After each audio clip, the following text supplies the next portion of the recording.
Hello बच्चों, स्वागत है सभी का नवोदय ट्यूशन 2.0 में। तो आज की हमारी क्लास होगी हिंदी की 6th क्लास, जिसमें कि हम देख रहे हैं अभी क्रिया विशेषण को देखेंगे। किसको देख रहे हैं? क्रिया विशेषण। क्रिया विशेषण को बोलते हैं इंग्लिश में एडवर्ब। तो हम आज एडवर्ब के बारे में देखेंगे कि एडवर्ब में क्या क्या होगा और कैसे कैसे आपके लिए प्रश्न बनेंगे। तो जितने बच्चे नवोदय स्कूल, सैनिक स्कूल और क्लास 1 से लेकर 10th तक पढ़ रहे हैं, तो वो सभी बच्चे इस चैनल से बिल्कुल फ्री में पढ़ सकते हैं। और मैंने एक न्यू बैच स्टार्ट किया है, तो आप इस बैच से अपनी अच्छे से प्रिपरेशन कर सकते हैं। यदि आपने नवोदय का फॉर्म अभी तक नहीं भरा है, तो आप नवोदय का फॉर्म जरूर भरना। जो बच्चे 5th क्लास में पढ़ रहे हैं, वो सभी बच्चे नवोदय का फॉर्म जरूर भरना, जिससे कि वो नवोदय का पेपर अच्छे से दे पाएंगे। और जो नवोदय की लास्ट डेट है पेपर को फॉर्म भरने की, वो है 10 सितंबर। आपके पास लगभग 8 से 9 दिन है। अभी आपके पास लगभग 8 से 9 दिन है। तो आप सभी बच्चे क्या करो, अच्छे से जल्दी से उस फॉर्म को भर के अपनी तैयारी में जुट जाओ और इस चैनल से बिल्कुल फ्री में तैयारी करते रहो। मैं आपको विश्वास दिलाता हूं कि मैं लास्ट तक आपके लिए तैयारी कराता रहूंगा और आपको पूरा सिलेबस करवाने के बाद में आपकी इसमें रिवीजन भी करवाऊंगा, प्रैक्टिस भी करवाऊंगा अच्छे से। तो आप सभी चैनल से अच्छे से जुड़े रहना अगर आपको नवोदय में जाना है तो चलो देखते हैं। आज हम देखेंगे क्रिया विशेषण। तो क्रिया विशेषण किसे कहते हैं, इसके बाद उसके प्रकार देखेंगे और फिर लास्ट में कुछ देखेंगे विलोम शब्द। तो क्योंकि विलोम शब्द भी आपको पेपर में पूछे जाते हैं, तो वो भी हम करेंगे। तो सबसे पहले हम देखेंगे क्रिया विशेषण की परिभाषा यानी कि डेफिनेशन, कि जो शब्द क्रिया की विशेषता बताएं, यानी कि ऐसे शब्द जो क्रिया, यानी क्रिया किसे को बोलते हैं इंग्लिश में? वर्ब को। यानी कि जो ऐसे शब्द कुछ जो किसकी विशेषता बताएं? क्रिया की, यानी कि वर्ब की विशेषता बताएं, उन्हें हम क्रिया विशेषण कहते हैं। आपने देखा होगा, देखो ये शब्द भी किससे बना हुआ है, यानी क्रिया विशेषण। आप देखो जो क्रिया विशेषण जो इंग्लिश में बना हुआ है वो किससे बना हुआ है? इस हिंदी से बना हुआ है। जैसे देखो एड बना है एडजेक्टिव से और क्रिया बना है वर्ब से, ठीक है, इस प्रकार से बना हुआ है। तो इसके बाद देखते हैं इसमें जैसे एग्जाम्पल क्या होंगे जिसकी आप पहचानोगे कैसे कि ये क्रिया विशेषण है कि नहीं। जैसे मैंने उसने बोला कि वह बहुत बोलता है, वह बहुत बोलता है, तो आपको इसमें दिख रहा होगा कि वह बहुत बोलता है, यानी कि यहाँ पे जो क्या है, वर्ब क्या है यहाँ पे, यानी क्रिया क्या है? बोलना। क्रिया क्या है यहाँ पे? बोलना। और वो कैसा बोलता है? तेज बोलता है। कैसा बोलता है? सॉरी वो बहुत बोलता है। कैसा बोलता है? वो बहुत बोलता है, यानी कि वो बहुत बोलता है, यानी कि वो किसकी विशेषता बता रहा है? बोलना की। यहाँ पे किसकी विशेषता बताई जा रही है कि ये बोलता है। वो कैसा बोलता है? बहुत। यानी कि जब क्रिया की विशेषता बताई जाएगी किसी शब्द के द्वारा, तो उसे हम बोलेंगे क्रिया विशेषण। तो यहाँ पे वह बहुत बोलता है, यहाँ पे बोलना की जो विशेषता है वो क्या है? बहुत। तो यहाँ पे ये क्या किसका काम करेगा? क्रिया विशेषण का।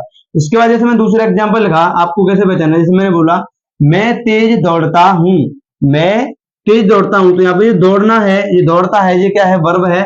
और इसकी विशेषता कौन बता रहा है? ये यहाँ पे तेज, यानी कैसा दौड़ता है? वो तेज दौड़ता है। तो आपको जब सेंटेंस आप पढ़ोगे तो आपको पता लग जाएगा अपने आप ही कि यहाँ पे ये क्रिया की विशेषता कैसे बता रहा है। तो जैसे यहाँ पे बता रहा है कि तेज दौड़ता है, यानी किसकी विशेषता हो रही है? दौड़ना की। कैसा दौड़ता है? तेज। यहाँ पे ये क्या हो जाएगा? एडजेक्टिव, सॉरी एडवर्ब हो जाएगा। यहाँ पे ये क्या होगा? एडवर्ब होगा, यानी कि क्रिया विशेषण होगा। तो इसके बाद देखेंगे हम इसके प्रकार, यानी जो क्रिया विशेषण होता है वो कितने प्रकार का होता है। तो जो क्रिया विशेषण होता है वो 4 प्रकार का होता है, ठीक है।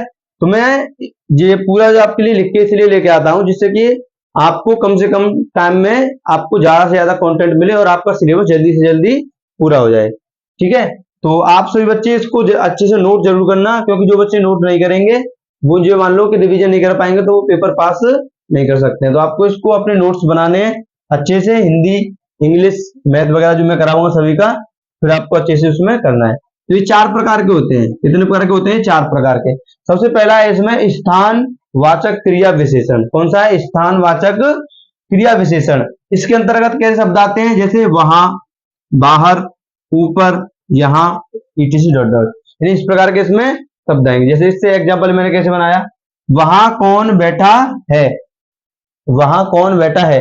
तो यहाँ पे जो स्थानवाचक में आपको थोड़ी इसकी डेफिनेशन बताऊं, लिखने की आपको आवश्यकता नहीं है। स्थानवाचक में क्या होगा? स्थान की बात की जाएगी। किसकी बात करेगा? वो स्थान के लिए संकेत करेगा, यानी कि वह कहाँ बैठा है? वहां बैठा है, यानी कि वहां। जैसे वहां कौन बैठा है, यानी कि किसी स्थान की बात कर रहा है। वहां यानी कि कोई स्थान होगा ना, वहीं पे तो बैठा होगा वो।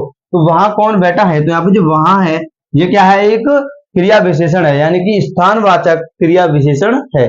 इसके बाद दूसरा है आप बाहर बैठो, आप बाहर बैठो। इसमें भी जो बाहर आपको दिख रहा है, उसने बोला आप बाहर बैठो, यानी कहां बैठो? बाहर। यानी कि बाहर क्या होगा? एक स्थानीय तो होगा, स्थान पे तो बैठा होगा। इसलिए यहाँ पे स्थान को संकेत करते हैं। ठीक है, ये होता है स्थानवाचक क्रिया विशेषण। इसमें जो बाहर है ये क्या है, यहाँ पे किसका काम कर रहा है, क्रिया विशेषण का। इसके बाद दूसरा मैंने बताया कालवाचक क्रिया विशेषण। कौन सा, कालवाचक क्रिया विशेषण। तो कालवाचक में क्या हुआ आपको पता, सीधा सीधा दिख रहा हो, काल का मतलब होता है समय। काल का मतलब क्या होता है, समय। तो इस जो क्रिया विशेषण होता है कालवाचक में, इसमें समय के बारे में बात करेगा। किसके बारे में, समय के बारे में बात करेगा। जैसे अब, परसों, कल, आज, अभी, तो ये तुरंत, ये सभी किसमें आएंगे, सभी ये सभी आएंगे कालवाचक क्रिया विशेषण में, क्योंकि ये किसके बारे में बात करता है, समय के बारे में। समय को डिनोट कौन करते हैं, अब, परसों, कल। जैसे एग्जांपल देखते हैं, मैंने बोला आप आज आए हो, आप आज आए हो, यानी कि किसकी बात कर रहा है, समय की बात कर रहा है वो। यहाँ पे सीधी दिख रहा है आपको, आप कब आए हो, आज आए हो, यानी कि जो कैसा कौन सा क्रिया विशेषण है, ये कालवाचक क्रिया विशेषण है। यहाँ पे क्या, आज। इसके बाद दूसरा में लिखा मनोज अब जा चुका है, मनोज अब जा चुका है। तो यहाँ पे जो आपको अब दिख रहा है, ये क्या है, एक ये कालवाचक क्रिया विशेषण है, क्योंकि ये अब जो है किसको दिखा रहा है, समय को दिखा रहा है, यानी कि अब, इस समय। ठीक है, इसके बाद बात करते हैं हम, तीसरा में लिखा है परिणामवाचक क्रिया विशेषण। परिणामवाचक में क्या होता है, किसी पदार्थ की मात्रा को, मात्रा के बारे में बताता है, या फिर किसी को यानी जो नापतोल होती है उसके बारे में बताएगा। ठीक है, या परिणाम के बारे में बताएगा कि इस चीज के हमें क्या परिणाम निकलेंगे। ठीक है, जैसे मैं बोला काफी, कम, अधिक, इससे क्या निकलेंगे, परिणाम निकलेंगे, यानी किसी की मात्रा या नापतोल के बारे में भी ये बताता है। जैसे मैंने बोला पानी अधिक पीना चाहिए, यहाँ पे पानी अधिक पीना चाहिए, यहाँ पे जो आपको अधिक दिख रहा है ये क्या है, एक क्रिया विशेषण है। कौन सा क्रिया विशेषण है, परिणामवाचक क्रिया विशेषण। कैसे परिणामवाचक, कैसे, देखो पानी अधिक पीना चाहिए, यानी कि जो अधिक यहाँ पे किसका काम कर रहा है, एक पानी की बात कर रहा है, यानी ये कैसा पदार्थ है, तरल पदार्थ है एक तरह से, ये मान लो। और किसकी बात कर रहा है, मात्रा की बात कर रहा है। मात्रा मतलब एक तरह से बोल सकते हो कम ज्यादा के बारे में, यानी कि कैसा पीना चाहिए, आपको अधिक पीना चाहिए। इसके बाद दूसरा एग्जांपल में लिखा आपने काफी लिखा है, यानी कि आपने काफी लिखा है, किसको दिखा रहा है, ये भी परिणाम को दिखा रहा है, यानी कि आपने बहुत सारा लिखा है। ठीक है, तो आपने काफी लिखा है, तो यहाँ पे ये क्या, कौन सा होगा क्रिया विशेषण, परिणामवाचक क्रिया विशेषण। और आज यानी जो लास्ट है इसका चौथा पार्ट, वो क्या है, रीतवाचक क्रिया विशेषण। ठीक है, इसमें रीति को दिखाएगा, ये किसको दिखाएगा, रीति को दिखाएगा, या फिर किसको दिखा सकता है इसमें, विधि को। या तो इसमें रीति को दिखाएगा या किसको दिखाएगा, यानी विधि के बारे में बात करेगा, या फिर समय, एक तरह से ये मान लो कि कोई काम है अचानक से हो रहा है, जल्दी से हो रहा है, उसके बारे में ये बात तो करेगा। जैसे अचानक, तेज, जोर जोर से, इस प्रकार इसमें एग्जाम आपके लिए उदाहरण होंगे। जैसे मैंने उदाहरण लगाया इसके लिए, वह अचानक गिर पड़ा, वह अचानक गिर पड़ा, तो यहाँ पे आपको अचानक दिख रहा है, ये क्या है, रीतवाचक।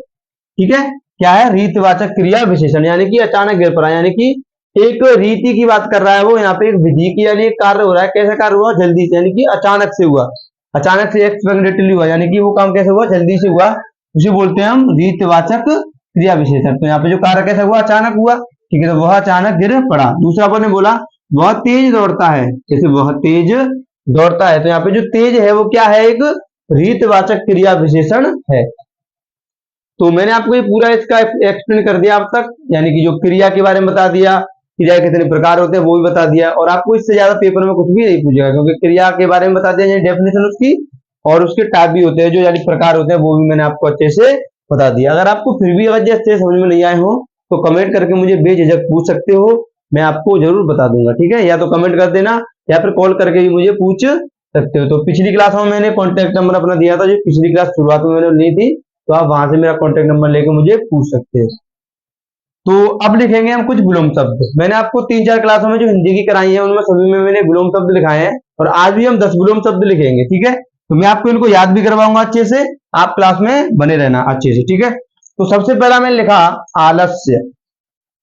सबसे पहले क्या लिखा मैंने, आलस्य। एक बात और बता दूं, आपको अगर अच्छे से याद नहीं होगा ना पिछले वाले, तो आपको बहुत परेशानी होगी, आप पेपर में क्वेश्चन बहुत कम कर पाओगे, यानी कि उसमें विलोम शब्द वगैरह पूछ लेता है। ठीक है, तो मैंने सबसे पहले लिखा है आलस्य।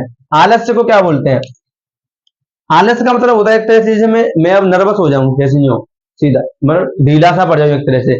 कोई बच्चा है सुबह सुबह जगने में आलस्य करता है, यानी कि वो जगता नहीं अच्छे से, आनाकानी से करता है, यानी कि वो कैसा है, आलसी बच्चा है। कैसा है, आलसी। आलसी का उल्टा क्या होगा, अपोजिट, यानी कि अपोजिट, उल्टा, एंटोनिम क्या बोलेंगे उसको, उद्यम।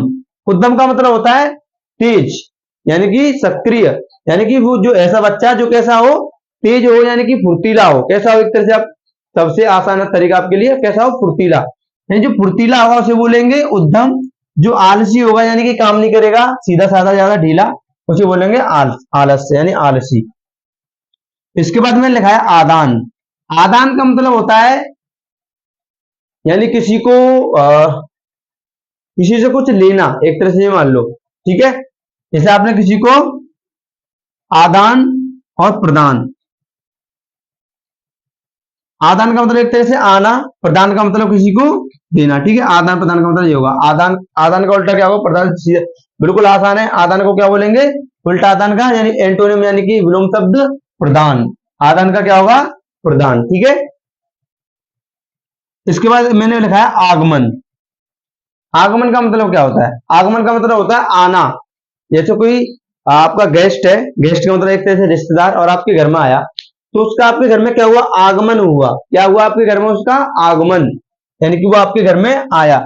जब वो आपके घर से जाएगा तो उसे बोलेंगे प्रस्थान। आपके घर से वो क्या कर गए, प्रस्थान कर गए, यानी कि आपके घर से चले गए। तो आगमन का होगा प्रस्थान। आपको अच्छे समझ में आ गया होगा। इसके बाद में लिखा है आहार, यानी कोई चीज जो हमारे खाने की होती है उसे बोलते हैं हमारा जी क्या है, आहार है। क्या है हमारा आहार। जैसे मैं, हमारा आहार क्या है, रोटी सब्जी, ये क्या है, हमारा आहार है। क्या है, आहार। और उसका उल्टा क्या होगा, अनाहार, जो हमारे खाने की चीज नहीं हो। जैसे कि जैसे भैंस, गाय वगैरह खाते हैं, मीट मीट वगैरह खाते हैं जानवर, वो।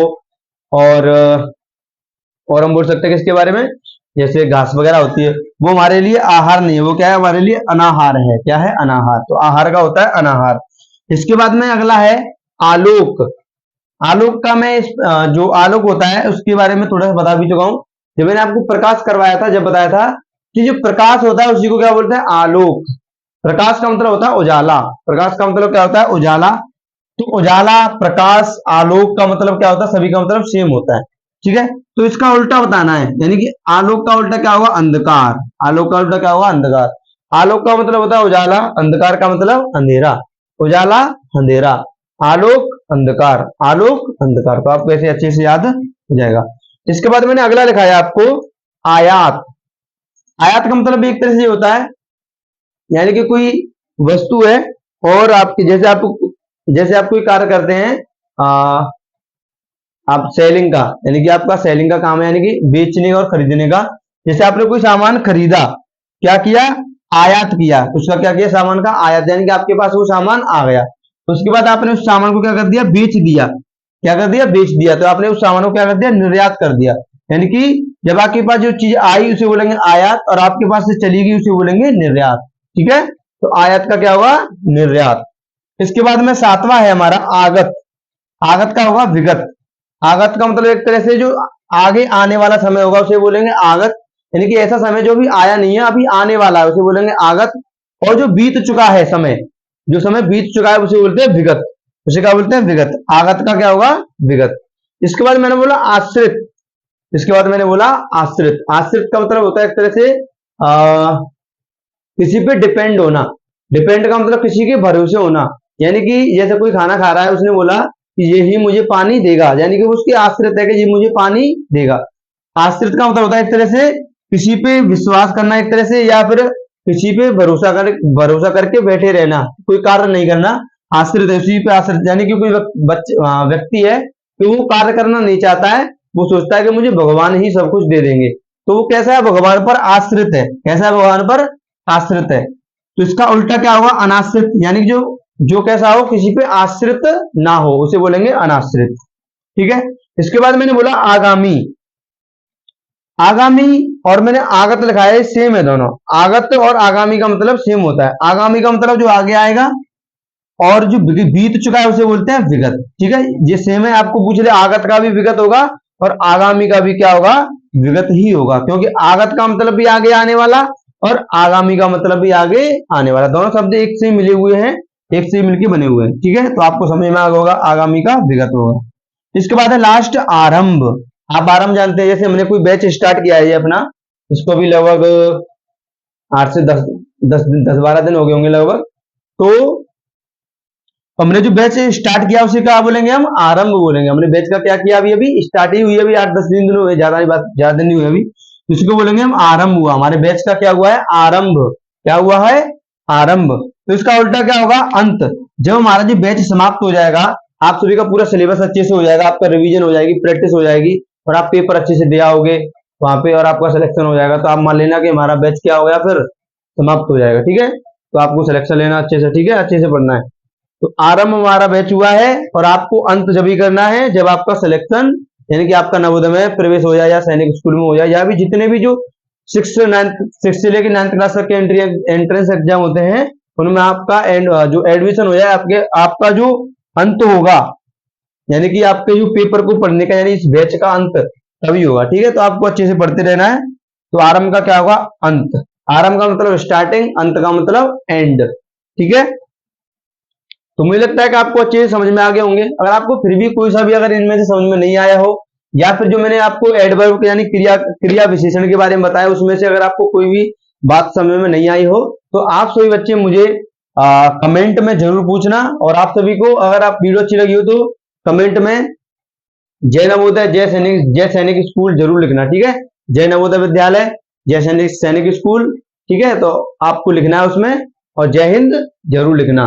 तो आपको कमेंट में ये लिखना है अगर आप वीडियो अच्छी लगी हो तो। और जो बच्चे चैनल से नए जुड़े हैं उनसे मैं बोलना चाहूंगा कि आपको कहीं पे भटकने की अब आवश्यकता नहीं है। अगर आप इस वीडियो को देख रहे हैं तो आपको अब आगे पीछे कहीं पे देखने की आवश्यकता नहीं है। आप सीधे इस चैनल को सब्सक्राइब करके बेल आइकन को दबा के यही से अच्छे से अपनी तैयारी करते रहिए। आपको कहीं पे जाने की आवश्यकता नहीं है, कोई भी कोर्स खरीदना नहीं है, बिल्कुल फ्री में आप यहाँ से तैयारी कर सकते हो। ठीक है, तो अगर वीडियो अच्छी लगी तो वीडियो को लाइक कर लेना और चैनल को सब्सक्राइब जरूर कर लेना। ठीक है, तो और जो अभी तक आपने अगर इसको नोट नहीं किया है तो आप सभी इसको नोट कर लेना। मैं अभी बोर्ड के सामने से हट जाऊंगा, आपको 4-5 मिनट का समय दूंगा, सॉरी 4-5 मिनट का नहीं, 10-15 सेकंड का।